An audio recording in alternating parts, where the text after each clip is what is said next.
Rahim, I was thinking about our guest today, which is Marc-Antoine from Manulife. And I almost feel like that time of the year when you're awaiting the next season of your favorite Netflix show. Now, I might be getting a little nerdy here, but we've got the latest report from Manulife about financial resiliency and longevity, and that's the next episode. And Mark is the main actor of this show that we're going to bring in. So I'm looking forward to hearing from him. How about you? Yeah, I am. I am. I think this is season four. If we keep the analogy going, the first three reports, I think we started during the early COVID days, and it's exciting to see how the data has developed and new ways in which Manulife is dissecting that information. So I'm really looking forward to our conversation with Marc Antoine. Awesome. Any spoiler alerts in your mind as to what you think we're going to see in this season? Did you get a Yeah, preview? I think we're gonna see that retirement is no longer a 2 3 year time period that you have to be worried about. We're living longer than we've ever lived, in human history, and a lot of us don't have a plan for it. So it's exciting and scary, but lots of good lessons learned. Well, let's get the show on the road, and we'll bring in Marc Antoine. Perfect. Okay. Marc Antoine, thank you for joining us today for the Benefits Alliance Voice. Let's hear a bit about your background and get to know you as our guest before we get into our conversation today. Glad to be here. So I've been in the industry for quite a few years. I've actually started as a in a consulting firm back in I guess 2005. Worked there for 5 or 6 years, and I've since joined the beautiful defined contribution industry. I've been with Manulife for now almost 15 years. Always in group retirement, always on the product member side of things, and I have career plans to do that for another 20 years or so. I'm hopefully retiring, helping support members preparing for retirement as I prepare for mine. Amazing. So you've got some good secrets that are personally motivated to help us today. Awesome. So let's start off with, just a bit of a background. A reason we invited you in as a guest today is that Manulife has just released its fourth edition of a financial resilience report. So if you wouldn't mind just giving us a bit of a background of that report, how it came to be, where we're at today, and then we're going to dive into the meat of the report itself. So, as you mentioned, this is our fourth edition. I think the previous editions were called the Financial Stress Survey. So, what Manulife is trying to achieve with that is to get a pulse of how Canadian workers are feeling about different component of financial wellness in general and financial stress. So it is a qualitative survey. We're not asking hard number questions, but we're trying to measure how people feel about their financial situations, about financial stress, and how it can impact their life. We are surveying 1,500 Canadians, people that have access to an employer sponsor plan, so that it connects to our audience here. Important to note that, given all the market changes and the macroeconomic changes that we're seeing, that we surveyed people around May 2024 with interest rates moving and markets doing what they do. Sometimes you just maybe surveying people 6 months before and after would maybe have made a difference. And for the first time this year, we've actually included as a separate cohort 500 retirees in our survey, surveyed around the same time. So people that have been retired for quite a few years, which gives us a little bit of an insight from after the fact that they've retired when they look back, lesson learned. So it's quite interesting. Yeah, I got to say, Marc Antoine, I'm going to give you your flowers here, or should I say Manulife flowers, because in the past, I, for one, have used this report in my conversations with clients. So whether it's getting plan sponsors who don't have a group retirement plan to have one because of the findings, and I don't want to spoil what you're going to tell us, but it has been a very useful report for us in the field to be able to articulate the message or the findings that you've uncovered to the marketplace. So thank you for the work that Manulife does. It is very useful in the field for us. Take the flowers personally, Ricky. I knew you would.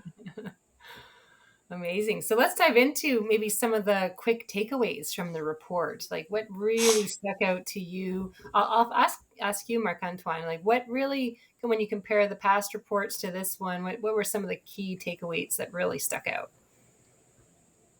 I think one of the biggest takeaway, which is thankfully very consistent year over year, is the fact that as much as we're in the retirement industry and we're mainly striving to help people for retirement is an important financial priority for people, but it is not always top of mind for a quite significant proportion of people. And there are some conversations over the last many years that we wonder, is it actually um, appropriate for them not to have this as top of mind. And it's probably a mix. Some people are not thinking about retirement, but they should. But there are quite a large proportion of people that they just can't make it their priority right now. And I think this is one of the big takeaway of the report, and we are revalidating that every year and trying to learn more. Is the best way sometimes to get to your destination, which is retirement, sometimes involve taking a little bit of a detour to address your short-term challenges that you might be facing. And I think the report is inviting the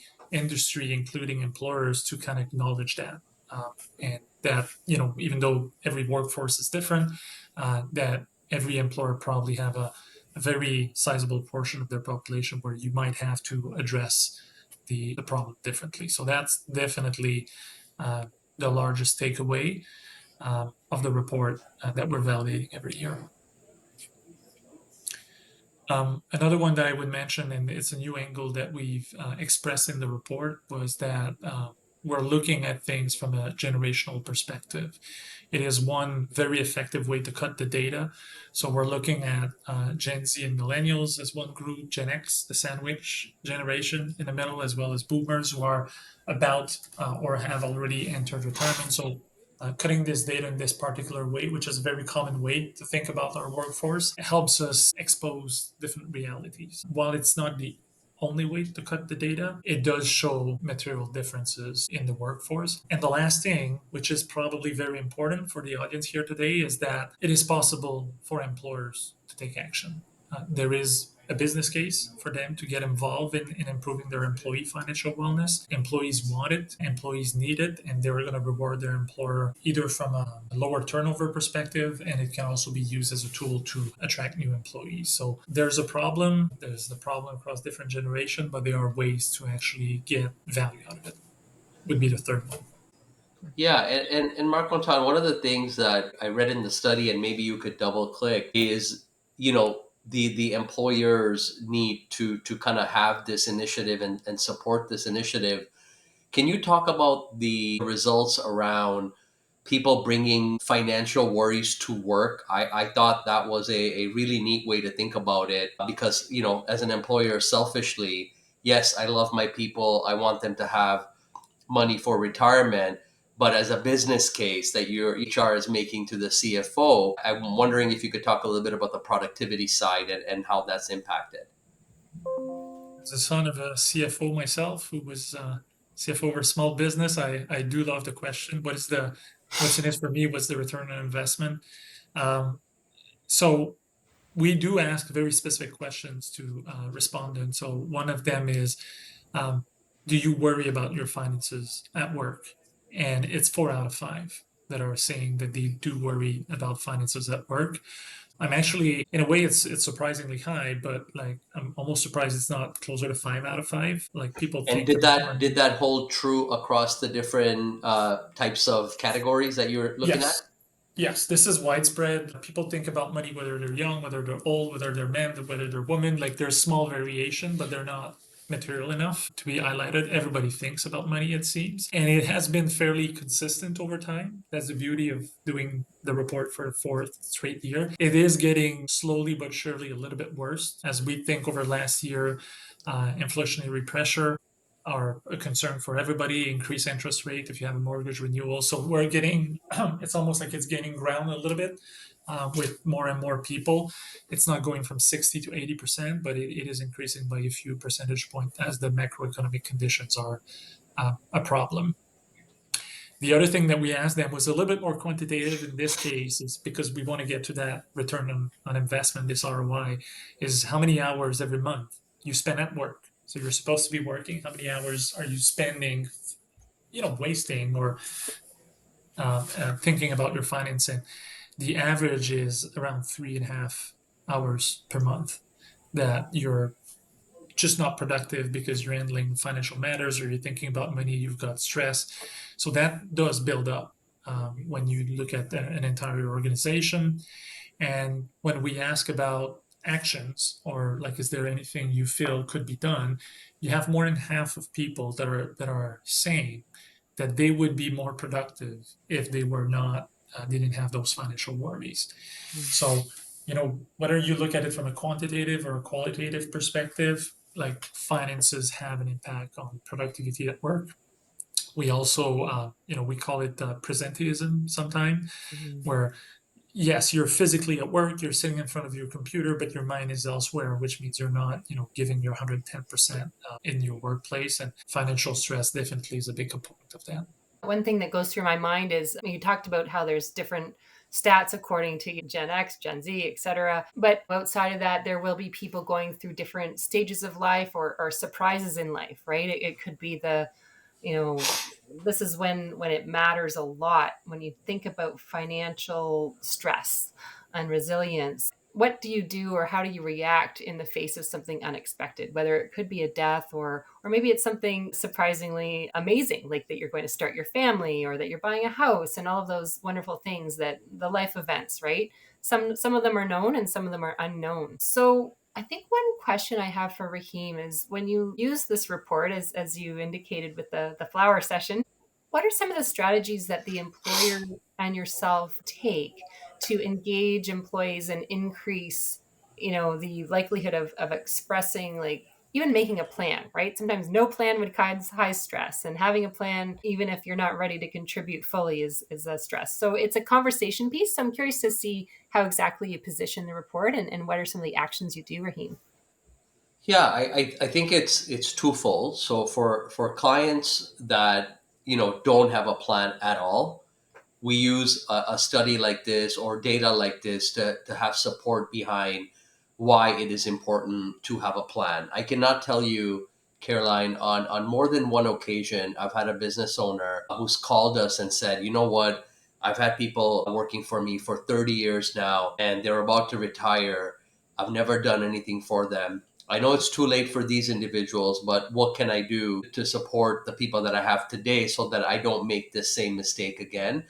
So for plan sponsors that don't have a plan, the the thought here is have something, because if you don't, your employees are not going to be able to retire by saving on their own, or if they rely exclusively on social security, right? Whether that be CPP, OAS, what have you. And then for plan sponsors that do have a program, you can utilize it by saying, look, even if you have a program, it still may not be strong enough, or you may not be educating enough. So letting those plan sponsors know that having a plan on its own is not enough. You need a workforce that's engaged, as you said, a workforce that is financially prepared and is planning for retirement. So, for example, one of the things that, and Marc-Antoine, you're an expert in this field. We've talked about CAPSA guidelines in the past, and CAPSA understands this too, which is why there's so much of an emphasis on making sure people are ready for decumulation or planning, right? That financial planning process, so that a 30-year-old knows today how they're tracking, rather than having that surprise at 62 that, oh, I'm retiring but I don't have enough. So I think you could use it in many different ways, and the data can speak to a plan sponsor that doesn't have a plan, or a plan sponsor that does. But how do you maximize employees understanding it to its fullest, or using the plan? Sometimes you'll have plan members that are not maximizing. Their plan may allow a 5 and a 5 match, but they're only doing 2%, because as you know, in this study, there's a lot of other bills, right? So how do we educate employees to be able to maximize their plan? And I'm going to jump in because if I'm a plan sponsor, who is our audience, our main audience today, if I don't have a plan today, probably the first question that goes through my mind, and I know we've talked about it in past episodes, but it's worth mentioning. What would it cost? How do you get started? If I've got a group of 10 employees that are part of my company, what would I need to commit ballpark to get something in place? Yeah, so there are plans, and Marc Antoine, jump in from your end of things, but There are products in the industry where the plan sponsor does not even have to participate in employer contributions. So they can offer the ability for a plan member to make contributions for retirement through payroll deductions. So they're getting immediate tax savings, probably a lower investment management fee versus, being a retail investor. So the minimums are very, very low. But if the plan sponsor wants to make a contribution, they may have different needs. Plan sponsor A may want to be industry in line with what their industry is contributing. So in that case, we walk them through benchmarking, right? They may want to be a 95th percentile of their industry. So that would be a different number versus kind of that distribution of where the industry is. So the industry has made it very, very easy and pain free for a plan sponsor to implement a program. The consulting community is there to help, to be the intermediary, to make sure that the fit with the carrier is the right one. But it is not as hard as a plan sponsor thinks, because if you look at historically, the pension word gets thrown around, and plan sponsors, have some scars historically on what that means. And for the most part, they're thinking a defined benefit type program, that has a lot of risk for the sponsor, a lot of legal things to worry about. But if you want a straightforward group RSP or a DPSP attached to that, very straightforward to implement. Okay, good. Well, let's dive in a bit to the different, generations. I'm really curious, and I imagine each of them are experiencing different realities. So, Marc Antoine, can you speak to, some of it'll be, in our heads, natural conclusions, but what's on the minds of the different generations? What does the survey say? So nothing is mind-blowing, surprising, which is good. It means the results are consistent. But if we look at different components, if we think of Gen Z and millennials, younger people, maybe early in their career, trying to access home, you can imagine that there are a number of financial concerns in mind. Retirement is not a top priority, so whenever we're asking them whether they think they are on track in terms of retirement savings, not as much as other generations. Obviously, they're more likely to be concerned for inflation right now. It is quite heavy in their pocket, and by a pretty decent margin compared to other generations. Surprisingly, however, when you ask about retirement expectation, even though they don't feel like they're on track regarding their retirement savings, this is the generation that is expected to retire the sooner. So they have an average expected retirement age 60. As you move from one generation to another, then the X are thinking more 62, and then the boomers are maybe a closer realistic 65 on average. So I think there might be a combination of I don't feel like my retirement savings are on track, but also maybe the retirement expectations are not necessarily realistic. When you take the time to play around with calculators, there's a significant difference in terms of savings if you want to retire with 60 versus 65. So for Gen X and millennials, inflation is a problem. Short-term savings, retirement's not a priority. They feel like they're a little bit late. Generation X, I've called them the sandwich generation before. I think that's common. Like they're probably the one that are in the most difficult situation, or they feel like they're in the most difficult situation. Inflation's a problem. Debt is a big problem. Some of the anecdotal or directional concern that we've noted was you have kids that you have to support, you have your parents that you might need to support financially or maybe just from a time perspective. So they feel a little bit squeezed. They don't necessarily have enough time or mental bandwidth to actually handle all of their financial concerns. So debt are definitely the biggest concern for the generation. Just to give you a sense of perspective, when you ask them, do you think you're going to have to retire later because of the debt? We're talking about a 20% increase for that generation, highlighting that as one of their biggest issue. The boomers are closer to reality. They expect to retire at 65. They will probably be able to make it. It's a good news in a sense that they're a lot more realistic. That said, you get a little bit more of regret there. People that still don't feel that they're on track is still material. We're talking maybe a third of people saying that they're not on track for their retirement savings. They are concerned about debt. There's still a good proportion of people that still have debt as an issue. Inflation is a concern. This is not noted in the report, but if we look at the Manulife data, we've seen over the last year, year and a half, that the proportion of people that actually retired significantly slowed down. So we had a lot less people retiring, and it has picked up a little bit over the last few months as retirement is something you delay, it's not something you cancel typically. So inflation frightened a lot of people, and this is about around the time that we actually did the survey. So a lot of people were kind of in a hold mode. Inflation has calmed down. Doesn't mean the prices have slowed down, which means that there's stopping to grow at least. So we've seen a lot of that in the report as well. Yeah. So pre-COVID, it was inflation something that came up? Not No, really, right? no, Okay. inflation was not a thing at all. There was market volatility was a little bit of a concern. I mean, the first survey was 2021, so it was peak COVID. So there was some concern there. There was a lot of cash flow available. We've seen that in our data, like 2021, 2022, record years in terms of elective contribution. People could not travel, people could not spend their money. Inflation was not rampant yet, at least at that time. So those were the good years. And then when inflation started to kick in and interest rates went up, then like sentiment of people significantly decreased So after. what does your gut say about this survey and how plan members and retirees will answer next year when you are in a environment where you've had two really good years from the equity markets, inflation, although if you're anchored to pre-COVID prices, still pretty significant, but month over month, year over year, it's cooled off. Where do you see the numbers going next year? Do I have the ability to record this three If times? you So have let the me check crystal if you one. have the crystal ball. Yeah. That's I'll right. record three version and we'll edit the podcast in a year just to make sure I'm right. So it's a good question. I can make an educated guess. I guess that's the best I can do at this point. You're right. Like inflation is a lot more under control right now, even though prices remain high. Markets have been just fantastic. We've seen that into all of our plans that asset under management is as better. Interest rates are a little bit more under control. They're not 2021 low, but they're still in a decent place. The part that's a little bit of a guess game, and we've seen that in Canada and the U.S.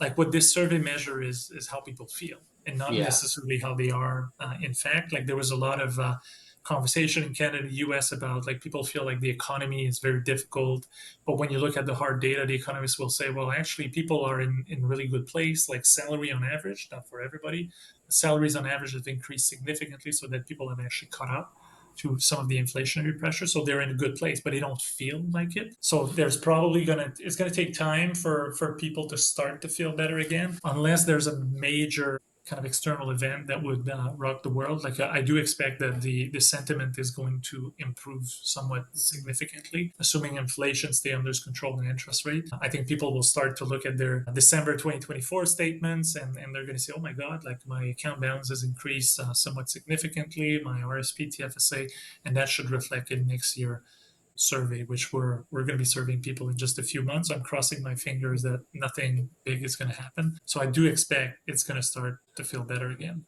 And all bets are off if there's a 25% tariff on February 1. Yeah, no kidding. Yes. Oh yeah, yeah. Yes. And you know what? I love this conversation because there's a difference between what people think or feel between reality, right? So the survey's telling us what people feel.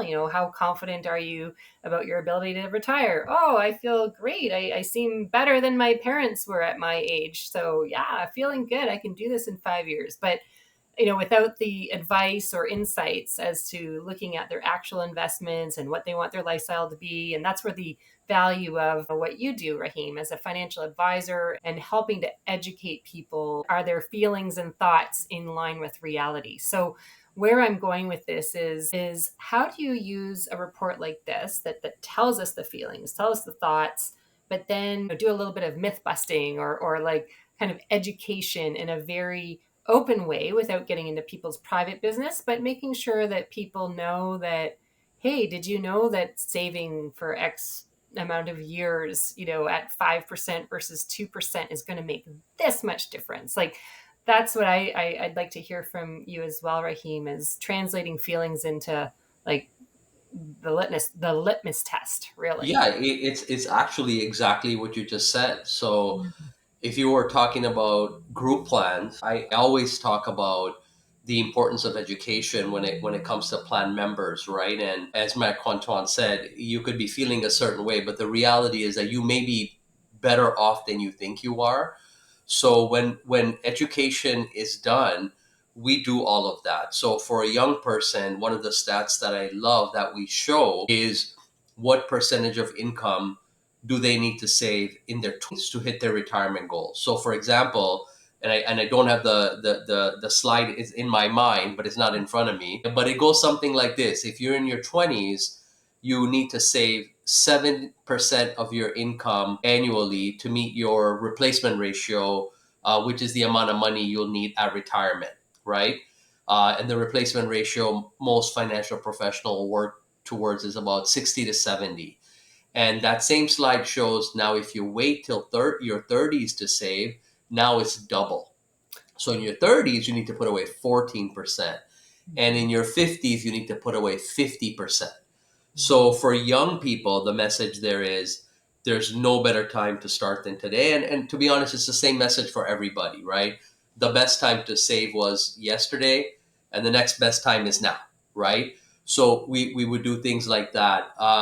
And because we have Manulife in the room, I'll talk about their tools. So plan members who are on the Manulife record keeping system have a terrific tool called the Steps Retirement Program, which in 10 minutes you can get what they call an estimated retirement income number that will tell you whether you are on track to meet your retirement goals or whether you have a shortfall. And if you do have a shortfall, how do you correct it? So in this study, people go from not being able to retire at 60, maybe you need to push it off at 62. You have the math giving you that reassurance. So my gut feeling is yes, feelings do matter, but when it comes to financial planning, you need to have a plan. You need to know what the numbers mean for you rather than a gut feeling. Gut feelings are great in terms of how we deal with our day to day, but when it comes to retirement planning or any financial planning, you want to put pen to paper. Right on. Yeah.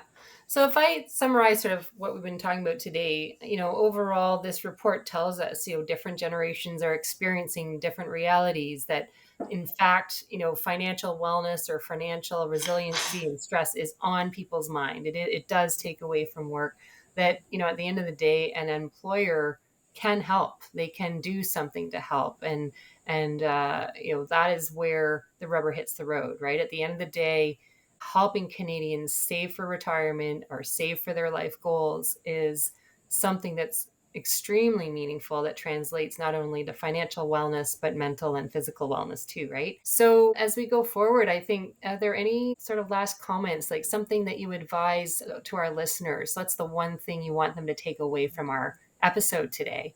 And I'll start with you, Marc-Antoine. That's a good question. I think I am going to go with the retirement is not the only financial goals of your employees. Like I've been trying to push that agenda in any forum that I can. I think when you work with consultants like Rahim in thinking about your plan design, whatever, no matter what the size of your organization is, I think it's important to have something that can help people save for retirement. But getting into the space of offering flexibility in the plan design for people that might want to, just get in the habit of saving, getting that 7% that Rahim was talking about just a minute ago. Just put the seven aside, even if it's not necessarily an RSP or DPSP, or maybe half of it goes into a tax-free saving account, which, there might be some withdrawals, but at least people are getting in the habit of saving, and maybe the employer contribution goes into deferred profit sharing plan, which is, definitely more suitable for retirement. Getting people into the habit of saving as early as possible. And I am going to remember that for the rest of my life, Raheem. The best time to sign what the best time to save was yesterday, but the second best is today. That's a good one, right? Yes. Start Yeah. to save now, get in the habit of saving, and even if not all of it goes toward retirement, you just build those muscles. So I think employers have a role to play, and there's value for them in playing that role. So retirement is not the sexiest thing ever, and I can't believe I'm saying that. But like I think saving, everybody likes savings. At any age, saying that, hey, this is hard, this is not easy, but forming the habit and being successful at forming that habit, just like going to the gym or some new habit you're trying to quit smoking or whatever you're trying to do, there's pride, right? So yeah, so Rahim, with this report, and we will put it in the podcast notes for people to read and digest and take away. But yeah, what would you want our audience, the plan sponsors, to take away from today's Yeah, episode? I think mine would be, and it's right on the first 2 pages of the report, and it talks about how demographics have changed, how the demographics today are leaning more heavily towards those that are retiring. But my favorite chart of the study was the life expectancy. And Marc Antoine, you know what I'm talking about. In 1950, the average life expectancy was 68, and in 2021 it's 83. So 50, 60 years ago, this problem didn't exist, right? You retire at 55, 60, you have 10 years in retirement, and it's not that big of a deal. But plan sponsors realize now more than ever that their employees and themselves, you're going to be spending, a quarter or a third of your life in retirement. So it is a big time period where you need to make sure you have a plan for that. So that would be my favorite takeaway is demographics have changed and we are now living longer than we've ever lived before. So retirement looks completely different today than it did in the past. Mhm. What's even more frightening is when you look at life expectancy at age 65, the improvements have been also very significant. Like Yes. the one that we show in the report is life expectancy at birth, which has improved exponentially. But what we have right now is like we've vanquished or at least improved drugs and medical treatment so much Yeah. for a heart disease that an average couple, a man and a woman, let's say at age 65, like the life expectancy of the last survivor, if you're planning for your income and retirement, it's well into the 90s. Like we're talking 93, 94, 95, Yeah. 96 year olds. So you have 30 years of income to plan for in retirement. And fortunately or unfortunately, depending on how we feel, like this trend is not slowing down. Like it's not going down. It continues to go up as medical treatments are improving. So that's 30 years potentially of income that you have to prep for. Again, frightening, but with proper planning, Yeah, it's you can get exciting there. but scary at the same time. I see that. Yeah. Yeah, for sure. Good. Well, hey, on behalf of Benefits Alliance and The Voice, Marc Antoine, I want to thank you for coming into our podcast, the Benefits Alliance Voice, and having a meaningful conversation around this latest report that you've released from Manulife. Thank you. Thank you for joining us. This has been the Benefits Alliance Voice. Thank you for joining us. And if you enjoyed the episode today, please share it with your network and check out the podcast notes for any materials.